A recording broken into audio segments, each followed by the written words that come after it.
We say what we mean, but do we really?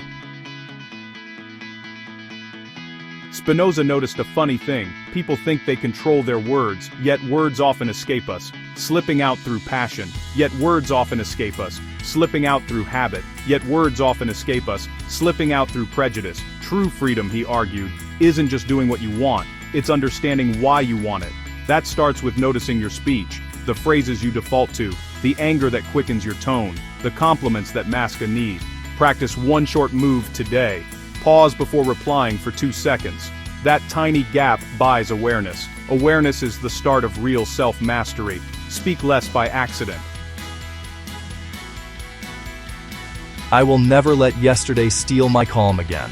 I will never let tomorrow steal my calm again.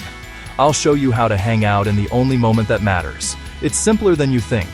Notice thoughts without adding stories. Drop interpretations. Drop judgments. Drop expectations. Stay with your breath, right now. That gentle presence is where clarity and freedom begin. Be here, quietly. Be here, simply. Be here, fully.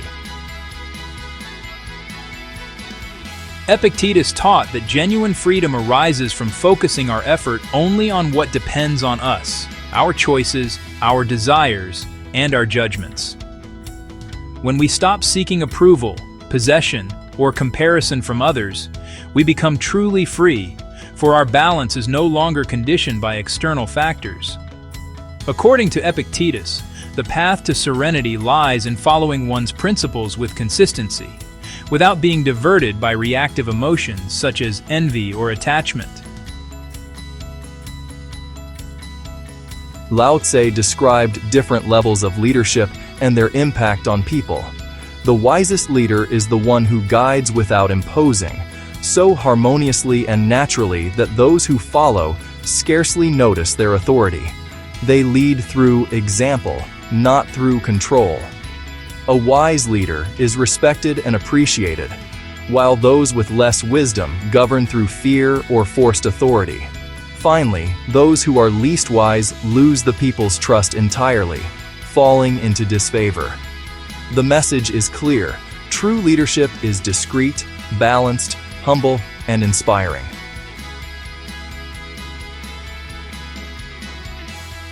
Seneca compared the disciplines of the soul to the act of sharpening a blade. Each exercise strengthens and transforms our inner life. Philosophy, however, has a higher purpose.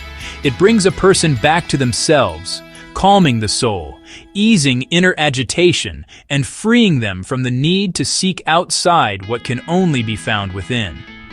It is an invitation to cultivate inner balance, autonomy, clarity, and self-mastery. Marcus Aurelius encouraged us to live by cultivating integrity, moderation, and a strong sense of duty, core principles of Stoic philosophy. He emphasized the importance of developing inner virtues such as simplicity, courage, compassion, and moral purity, allowing oneself to be guided by reason and a vigilant conscience. He also reminded us that life is brief and precious. For this reason, he urges us not to waste it on distractions or superficial pursuits, but to turn it into actions that are useful and beneficial to others. According to his teaching, the true value of existence lies in our ability to do good and contribute to the betterment of humanity. Mark Twain emphasized the extraordinary power of kindness as a universal form of communication. Unlike spoken or written language, kindness does not depend on the senses, on physical abilities, or on a person's skills. It is perceptible to anyone. Twain highlighted that even those who cannot hear or see can still feel the presence of a kind gesture through its emotional impact. Kindness overcomes limits, breaks down barriers, and creates an immediate bridge between people, because it is born from the heart and reaches the heart. He encouraged us to remember that small gestures carry immense value, and that the deepest human understanding often occurs without words. I don't think people understand why beauty ever mattered to politics. Ruskin thought it held society together. He would never confuse style with substance. For Ruskin, beauty equals truth, beauty equals justice, harmony between people, harmony with nature, harmony in work. Real growth comes from careful observation, honest effort, and doing the hard work. No shortcuts. Art becomes ethical practice. Craft your life with attention, responsibility, and love for the real world. That's truth via craft. You need to watch this if you struggle to find hope in hard times. Or, I think I messed up. Then I found the stars. Or, darkness isn't the enemy, it's the stage. Osho wasn't delivering a pep talk, he was pointing to how life actually works. Darkness here means messy, confusing chapters, grief, doubt, failure. Those moments strip away the clutter. Social masks, autopilot choices, glow-up illusions, and suddenly you can see what's real. The stars? Your grit, clarity, courage, the small truths you ignored when everything was easy. Pain isn't a detour, it's a teacher. When night comes, don't panic. Look up. The same silence that scares you also reveals what's been quietly growing inside. So next time you hit darkness, breathe, stay curious, and remember, the light you're searching for often shows up only after the lights go out. Why are there not more people talking about the inner life over the shopping cart?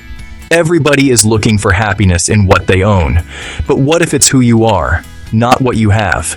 Schopenhauer argued the loudest consumer myth of all, that possessions equal fulfillment. Reality check. Wealth can vanish overnight. But your character, sensitivity, and emotional depth stick with you. Happiness isn't an object on a shelf. It's a way of being. Cultivating thought, feeling deeply, and sharpening your inner life builds resilience the market can't buy. So before you sprint after the next upgrade, ask, does this grow me or just decorate me? Invest time in curiosity, empathy, and self-reflection. Those returns compound. Not an anti-wealth sermon, money helps, but inner quality decides how you actually live. Schopenhauer's nudge, value yourself more than your stuff and you'll find a calmer, truer happiness.